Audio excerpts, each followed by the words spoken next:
have seen him because we haven't gone to market with him just yet. But a very exciting Alderney colt out of Pierata. He was lot 93 at the Inglis Premier Sale in Melbourne, and we're very excited to say that he'll be trained by Paul Snowden, who absolutely loves the Pieratas, and look, the pricing we're yet to finalise, but we're looking at just under 19,000 for 10%, and then prorated after that for smaller shares. He looks a really physical type. He's an outstanding type. As I mentioned earlier when I was talking about one of the previous horses, typically you want to see stallions produce progeny that are similar to themselves. You can see their traits coming through. That's certainly the case with this bloke. He's certainly built in the mould of Pierata. As you can see, he's got some nice length about him, a really good conformation, and nice amount of strength. Not too sort of bulky, where you see him getting way too heavy and start to lose his athleticism, but a long way from weak as well, which so he's pretty much in that perfect sweet spot of where we like them. So yeah, just a lovely, well put together colt, good strength, athletic, good moving type. Pierata, he was a great racehorse himself. If you remember him going around, he was a Group 1 all-age stakes winner. He had a lot of longevity to his career, which is a great bonus. I love horses who have long careers and keep performing for a long time as well. Shows a good constitution, shows they're tough, willing, enjoying what they're doing. I'd like to think he's passing that on to his progeny because they've been doing a great job so far.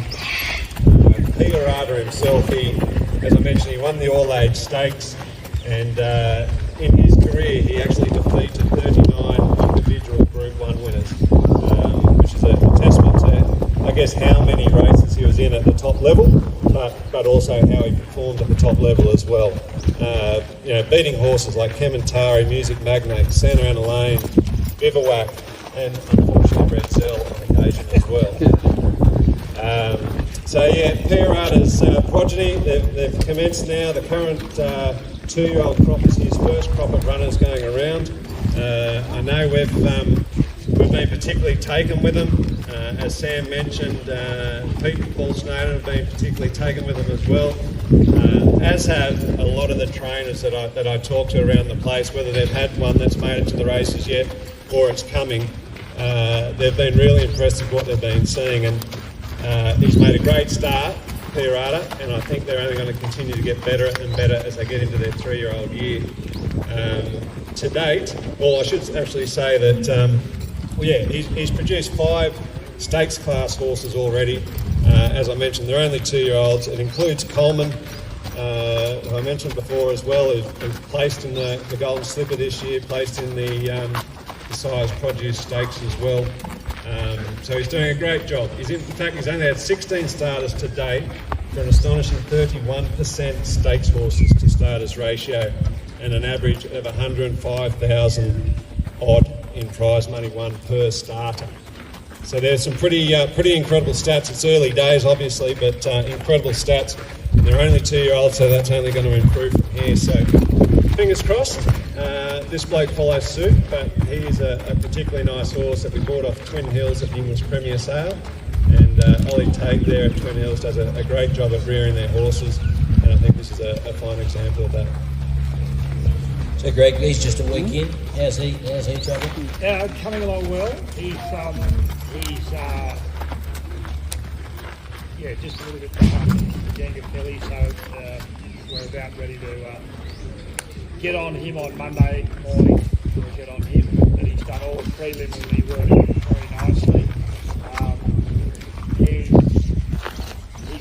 He's just a lovely horse to look at. He knows it. He knows how to show himself. But he's showing a lot of common sense at this early stage, and we learn a lot more about him once we're on their back, and so we'll have a lot more to say about him by the end of next week, I would say.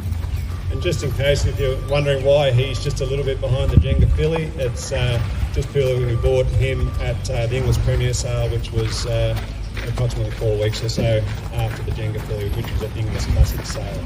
And what we like to do is when we purchase them, we bring them back, we just give them a little break. You know, they've had a long preparation leading into the sales. It's quite an experience for them. We like to bring them back, put them in the paddock for a little bit, just have a break, refresh mentally and physically before Greg takes over and works his magic. But the other thing too is, you know, it's fitting in from my point of view on the farm here, trying to keep everybody happy all the time and sharing the love. We love working with Triple Crown, but we've also got many other high-profile clients. And just say, since the 29th of January, when we started our first lot of yearlings, we've done just on 70. So it's busy, and you know, we don't always fit them in when everyone wants them fitted in, but we try to accommodate everybody as best we can, as quickly as we can. No rest for the wicked. We've had a little pedigree update on this bloke too since we purchased him, when the pedigree was printed for that sale. A half brother called Call Me Gorgeous came out and debuted at Randwick, ran a really nice second, which is a superb effort for its first race start. We're doing that in town, and had a little break and actually just trialled earlier in the week at Warwick Farm and trialled very, very impressively. So it looks to have a nice future, and so the broodmare's doing a great job. Looks to have produced another nice one there, and has also produced a stakes class horse already as well in one of its earlier foals. So Alderney, is that how we pronounce it? Alderney, or I don't know what you said before. Alderney, or something like that. But doing a wonderful job and produced an outstanding specimen here. Thank you.